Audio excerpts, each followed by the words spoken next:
Skakmat. Kalau cuma bilang terima kasih, Kiris pun bisa bilang terima kasih. Dalam statement-statement Pak Prabowo itu seringkali membuat rakyat tuh sakit hati. Bagaimana mungkin tidak sakit hati 58% orang memilih Pak Prabowo. Tapi Pak Prabowo ketika menghadapi kritik di podium gitu ya, dijadikan bahan untuk mengekspresikan hal-hal yang seperti bercandaan dan seperti tidak respect begitu. Dan menyampingkan orang-orang yang memberikan kritik, dibilang antek-antek asing dan sebagainya. Nah ini yang kita pertanyakan dari seorang presiden gitu.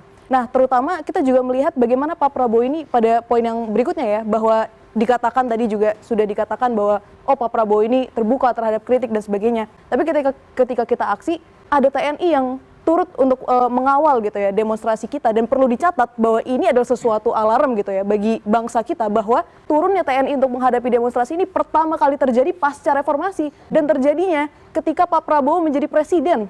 Jadi bayangkan ya, kita seperti mengalami dejavu gitu terhadap sejarah bangsa kita. Nah kita kira ini ya salah satu hal ya yang perlu kita highlight dari semua ini, dan saya rasa hal-hal ini menjadi latar belakang juga lah tentang bagaimana sikap Pak Prabowo menghadapi rakyatnya yang membuat kita akhirnya turun ke jalan seperti itu. Oke, Bang Bahdra, apa komentar Anda sebetulnya? Ya, saya pikir ya, lagi-lagi saya tentu berbeda pandangan ya.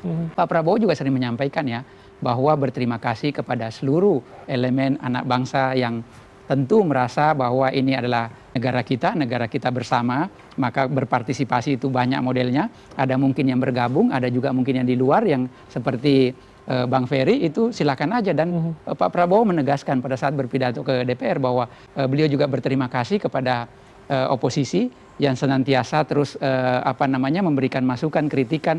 Bagi kami ya, tentu ketika Pak Prabowo dan seluruh jajaran ya menyatakan bahwa menerima kritik, pertama ketika kita dihadang saja berkali-kali, for konteks ya, kita berkali-kali dihadang, bukan hanya terakhir yang mendekati Bundaran HI, tapi sebelumnya sudah dihadang. Bahkan untuk sholat Jumat saja tidak boleh, kita tidak merasa itu gestur terbuka terhadap kritik gitu.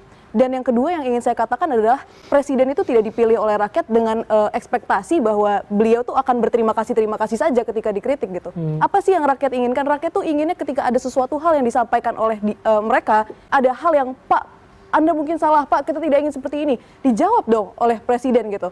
Harapan rakyat itu seperti itu. Apa versimu Pak Presiden? Maka presiden menjelaskan ini begini. Untuk isu ini begini. Bukan ada isu diterima, oh terima kasih loh. Ini dipilih 58% yang dibanggakan dari dulu, tapi ketika rakyatnya itu punya pertanyaan, punya aspirasi, hanya terima kasih, tidak ada output gitu. Kalau hanya terima kasih itu kalau kita habis scan QRIS Pak, itu ada terima kasih otomatisnya. Kita nggak perlu presiden gitu kalau hanya untuk mengatakan terima kasih ya.